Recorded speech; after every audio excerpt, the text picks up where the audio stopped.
Hi, this is Kit with Scrapbook Warehouse, and today we're going to make a Crackle paste pinecone card. We've been playing with the paste all day, and we have some pretty exciting techniques to show you. So first off, with this card, I'm going to stamp the inside.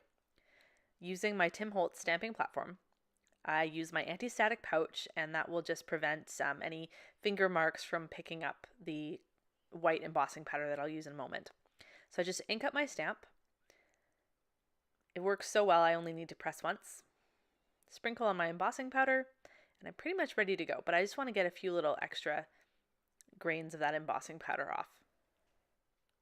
So once I've got my workplace cleared off, you'll notice there's just a few tiny little grains of the embossing powder that are left on. You can use a brush, but my kitty cat ran off with mine today, so I'm going to just use my little pokey tool and scrape off all that extra little bit of white. Now with my heat tool, just going to set that embossing powder. And don't worry if your paper warps a little bit, because you're just going to be using a little bit of extra adhesive to glue it down to the backing.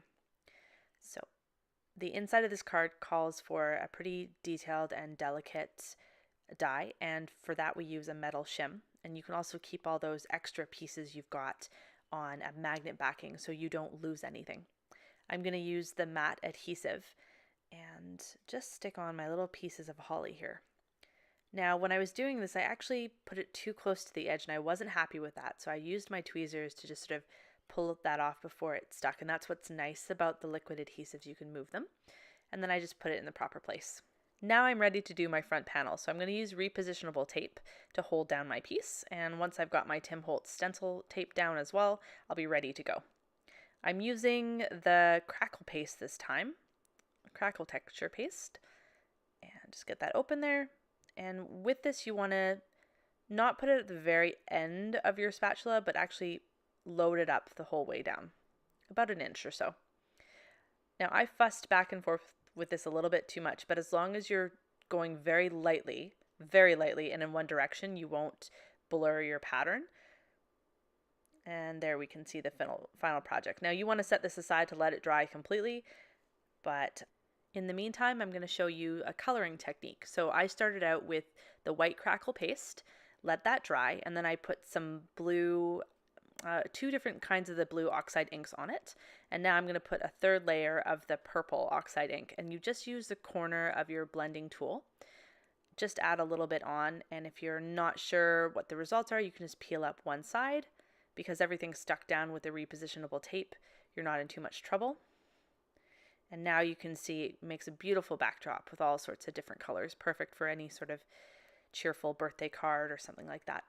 So while my Crackle front panel is drying, I'm going to make some beautiful brown pine cones for myself. So I cut these out of the red because I didn't have any brown scraps I wanted to use, and I just used a little bit of this brown oxide ink and change the color of them. That's what I love about the oxide inks, is that you can get so much versatility out of your supplies.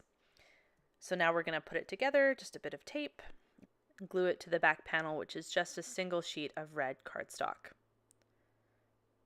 Now the front panel goes on, and we're pretty much ready to finish it off with our front embellishment.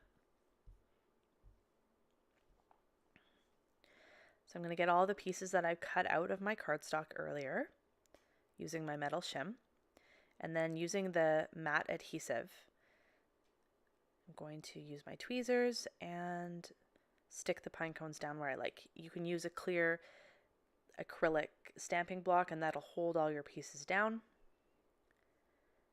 It just goes together quite nicely. Now the little middle piece of the bow I actually colored with a tiny bit of the brown oxide ink, not very much, I just ran it over the mini blending tool. Let that dry. And because I didn't have any of my pop-up dots today, I'm using a bit of the Fun Foam, which is, again, it's such a versatile crafting tool, and more of the matte adhesive so that I've got a bit of wiggle room when I put it down to make sure that I like where it's going. Once I've got my pine cone centerpiece where I want, more matte adhesive, and then the embellishment goes on the front of the card. And we're pretty much done, other than, one little last bit, the stickles that I wanted to put on. So just a little bit of holly to make the inside of the card. Just make sure you don't close your card while it's still wet, as I learned the hard way. So my favorite thing about this card is that it looks super fancy. You get to use a bunch of fun techniques, and yet it comes together so fast. And you could probably assembly line this if you had a bunch to send out. So I hope you liked today's video. Please like and comment, as well as subscribe to our YouTube channel for more inspiration. Thanks and happy crafting.